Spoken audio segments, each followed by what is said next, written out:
Isang rason kung bakit ka nakokontrol ng ibang tao ay dahil sa palagi mong pag-oo sa bawat hinaing o request ng iba. Lagi kang yes ng yes, lalo na sa mga malalapit na tao sa'yo o kaya sa mga boss mo. Oo, naiintindihan ko na mapagbigay kang tao at ayaw mong makasakit sa damdamin ng iba, kaya yes ka lang ng yes kahit na pagod ka na sa trabaho dahil sinalo mo na lahat ng request ng mga katrabaho mo plus additional task pa ng boss mo.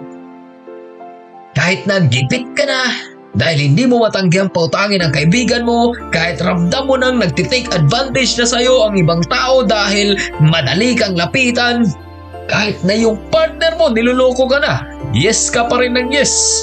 At the end of the day, sinong talo? Sinong inargabyado? Ikaw at ikaw lang din. Saying yes to everybody does not mean na nakakatulong ka sa kanila at na mabait ka sa paningin nila. Minsan ang lagi mong pag-yes sa kanila ay siya pang nagiging ugat ng katamaran nila. Don't get me wrong. Hindi ko nila lahat but most of the time, yung mga taong lalapit lang sa'yo pag may kailangan is lalong magte-take advantage sa iyong kabutihan.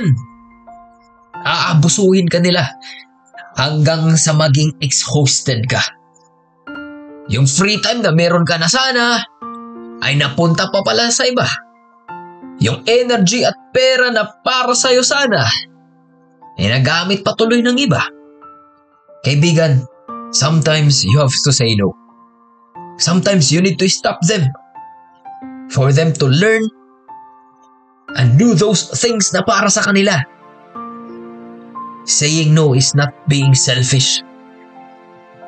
At bago ka mag-yes sa iba, say yes first to yourself. And say no to them if you need to. Hindi namang masama magsabi ng no kung talagang hindi mo kaya at kung talagang walang-wala ka. At kung ramdam mo nang hindi na maganda ang intensyon nila. Again, saying no is not being selfish. Dahil sa ganitong paraan, hindi mo lang sila matutulungan, kundi natutulungan mo rin ang sarili mo na ma-maximize ang oras mo. Natutulungan mo rin ang sarili mo kung paano i-manage ang mga priorities mo. Lahat tayo may oras, energy at abilidad. Handa ka bang ibuhos yan para sa ibang tao? Paano naman ang sarili mo?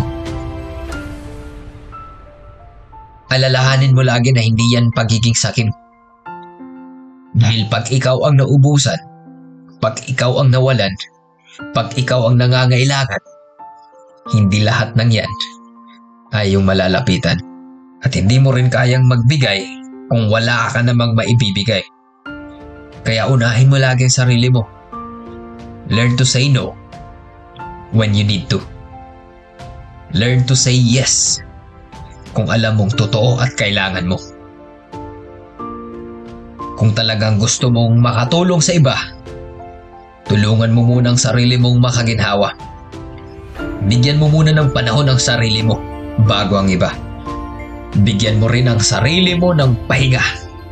Huwag basta yes sa sasabihin nila kahit pagod ka na. Hindi ka entitled sa oras ng iba.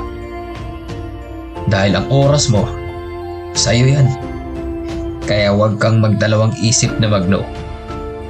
Dahil minsan, sa pagsasabi ng no, diyan ka mag-grow. God bless.